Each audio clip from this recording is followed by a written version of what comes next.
ಅಯೋಧ್ಯೆಯಲ್ಲಿ ನಡೀತಾ ಮತ್ತೊಂದು ಹಗರಣ ಅನ್ನೋ ಪ್ರಶ್ನೆ. ರಾಮ ಮಂದಿರಕ್ಕೆ ನೀಡಿದ್ದ 200 ಬೆಳ್ಳಿ ಇಟ್ಟಿಗೆಗಳು ಗುಳು. ನಾವು ಕೊಟ್ಟಿರುವ ಬೆಳ್ಳಿ ಇಟ್ಟಿಗೆ ಎಲ್ಲಿದೆ? ಡಾಕ್ಟರ್ ಮನ್ವಾನಿಯವರ ಪ್ರಶ್ನೆ. ಬೆಳ್ಳಿ ಇಟ್ಟಿಗೆಯನ್ನ ಸ್ವೀಕರಿಸಿ ನಮಗೆ ರಿಸಿಪ್ಟ್ ಅನ್ನು ಕೂಡ ಕೊಟ್ಟಿರಲಿಲ್ಲ. ಇದು ಡಾಕ್ಟರ್ ರಾಜು ಮನ್ವಾನಿಯವರ ಗಂಭೀರ ಆರೋಪ. ಸಿಂಧಿ ಸಮುದಾಯದ ಪರವಾಗಿ ಬೆಳ್ಳಿ ಈಗ ಒಂದು 4 ವರ್ಷದ ಕೆಳಗೆ ನನ್ನ ಗ್ಯಾಸ್ ಟ್ರಬಲ್ ಶುರುವಾಗಿತ್ತು. ಹೊಟ್ಟೆ ನೋವು, ಎದೆ ನೋವು, ಮಸಲ್ಸ್ ನೋವು ತಿಳ್ಕೊಳಕ್ಕೆ 10 ಪರೀಕ್ಷೆಗಳು. ನಾನು ಅಮೃತ ಬಿಂದು ತಗೊಳಕ್ ಶುರು ಮಾಡಿದಾಗಿಂದ ಆರಾಮಾಗಿದ್ದೀನಿ. ಇಟ್ಟಿಗೆಗಳನ್ನ ಕೊಟ್ಟಿದ್ದೆ.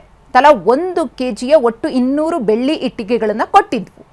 ಜನವರಿ 26, 2021ರಲ್ಲಿ ಚಂಪತ್ ರಾಯ್ ಅವರಿಗೆ ಕೊಟ್ಟಿದ್ವು. ಇವತ್ತು ಆ ಬೆಳ್ಳಿಯ ಬೆಲೆ 6 ರಿಂದ 7 ಕೋಟಿ ರೂಪಾಯಿ ಆಗುತ್ತೆ. ಅದೆಲ್ಲ ಎಲ್ಲಿ ಅಂತ ಹೇಳಿ ಈಗ ಪ್ರಶ್ನಿಸ್ತಿದ್ದಾರೆ. हम लोगों ने कभी भी सर ये बताइए कि जिस तरह राम मंदिर के लिए आपने 200 किलो जो सिल्वर बैंड किए थे, तो उसमें कुछ रसीद नहीं मिला बोल रहे थे, जिसके बारे में थोड़ा बताइए। ये हमारे पूरे सिंधी समाज की तरफ से 1-1 किलो की 200 किलो की चांदी हम लोगों ने ईंटें बनवा करके 26 जनवरी 2021 को अयोध्या में श्री चंपत राय जी को दिया था राम मंदिर के लिए।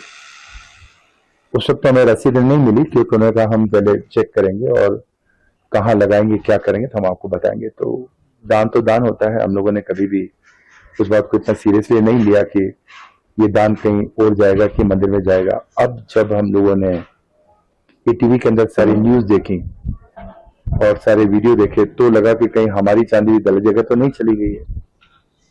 तो इसीलिए हम लोगों ने ये अपील की कि हमें भी अपनी रसीद मिलनी चाहिए और वो चांदी कहाँ लगाई है अगर हमें बता सके तो हम अपने श्रद्धालुओं को बता सके जिन्होंने 1, 2, 5, 10, 11 ईंटें अलग अलग देशों से, अलग अलग जगहों से डोनेट की। अब वो लोग फोन करके हमें पूछते हैं क्योंकि हमने विश्व सिंधी सेवा संगम के माध्यम से पूरे सिंधी समाज को एकत्रित करके ये सारी 200 किलो चांदी। ಡಾಕ್ಟರ್ ರಾಜು ಮನ್ವಾನಿ ಅವರು ಗಂಭೀರ ಆರೋಪವನ್ನು ಮಾಡಿದ್ದಾರೆ. ಬೆಳ್ಳಿ ಇಟ್ಟಿಗೆಗೆ ಸಂಬಂಧಪಟ್ಟಂತೆ ನಮಗೆ ರಶೀದಿಯನ್ನ ಕೂಡ ಕೊಟ್ಟಿರಲಿಲ್ಲ. ಈಗ ಬೆಳ್ಳಿ ಇಟ್ಟಿಗೆಗಳನ್ನು ನಾವು ನೋಡಬೇಕು, ಎಲ್ಲಿದೆ ಅದು ಅಂತ ಹೇಳಿ ಪ್ರಶ್ನೆಯನ್ನು ಮಾಡಿದ್ದಾರೆ. ರಾಮ ಮಂದಿರದಲ್ಲಿ ಕೋಟಿ ಕೋಟಿ ಹಗರಣ ಬೆಳಕಿಗೆ ಬಂದ ಹಿನ್ನೆಲೆಯಲ್ಲಿ ರಾಮ ಮಂದಿರಕ್ಕೆ ಶ್ರೀರಾಮನಿಗೆ ಭಕ್ತಿಪೂರ್ವಕವಾಗಿ ಕಾಣಿಕೆಗಳನ್ನು ಕೊಟ್ಟಂಥವರು, ಕೋಟ್ಯಾಂತರ ರೂಪಾಯಿಯನ್ನ ಕಾಣಿಕೆಯಾಗಿ ಕೊಟ್ಟವರು ಈಗ ಪ್ರಶ್ನೆಯನ್ನ ಮಾಡುವಂತಹ ದುಸ್ಥಿತಿಗೆ ಬಂದು ನಿಂತಿದೆ ವ್ಯವಸ್ಥೆ. ರಾಮ ಮಂದಿರದ 60 ಕೆಜಿಯಷ್ಟು ಬೆಳ್ಳಿಗೂ ಕೂಡ ಕನ್ನವನ್ನ ಹಾಕಿದ್ರ. ರಾಮ ಮಂದಿರಕ್ಕೆ ಕಾಣಿಕೆಯಾಗಿ ಬಂದಿದ್ದ ಬೆಳ್ಳಿ ಸುಮಾರು 60 ಕೆಜಿಯಷ್ಟು ಬೆಳ್ಳಿ ನಾಪತ್ತೆ ಶಂಕೆ. ಜುವೆಲರ್ಸ್ ಅಸೋಸಿಯೇಷನ್ ನೀಡಿದಂತಹ ಬೆಳ್ಳಿ ಬಾಲರಾಮನ ಪ್ರಾಣ ಪ್ರತಿಷ್ಠೆಯ ವೇಳೆ ಬೆಳ್ಳಿಯನ್ನ ಕೊಟ್ಟಿದ್ರು. ಬೆಳ್ಳಿಯ ಬಗ್ಗೆ ಎಸ್ಐಟಿಗೂ ಸಿಗ್ತಾ ಇಲ್ಲ ನಿಖರ ಮಾಹಿತಿ.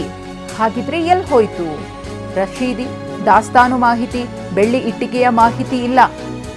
ಅದನ್ನು ಕೂಡ ಲೂಟಿ ಹೊಡೆದ್ರ. ಎಸ್ಐಟಿಗೆ ಅದರ ಬಗ್ಗೆ ಮಾಹಿತಿ ಲಭ್ಯವಾಗ್ತಾ ಇಲ್ಲ.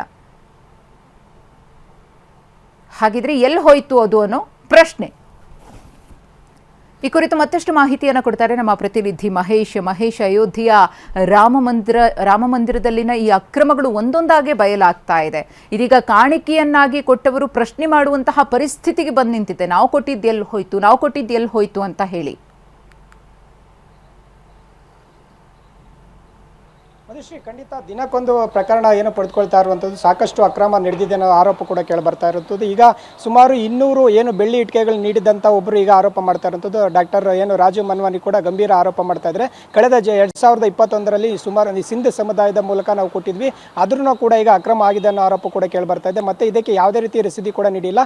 ಇದ್ರ ಜೊತೆಗೆ 60 ಕೆಜಿಯಷ್ಟು ಬೆಳ್ಳಿ ಕೂಡ ನಾಪತ್ತೆ ಆಗಿರುವಂಥದ್ದು. ಹೀಗಾಗಿ SIT ಅಧಿಕಾರಿಗಳು ಏನು ಕಳೆದ 10 ದಿನಗಳಿಂದ ಸಾಕಷ್ಟು ಶೋಧ ಕಾರ್ಯಾಚರಣೆ ನಡೆಸುವ ಸಂದರ್ಭದಲ್ಲಿ ಈ ಒಂದು ಅಧಿಕೃತ ಮೂಲಪತ್ರಗಳು ಕೂಡ ಎಲ್ಲೂ ಪತ್ತೆ ಆಗಿಲ್ಲ.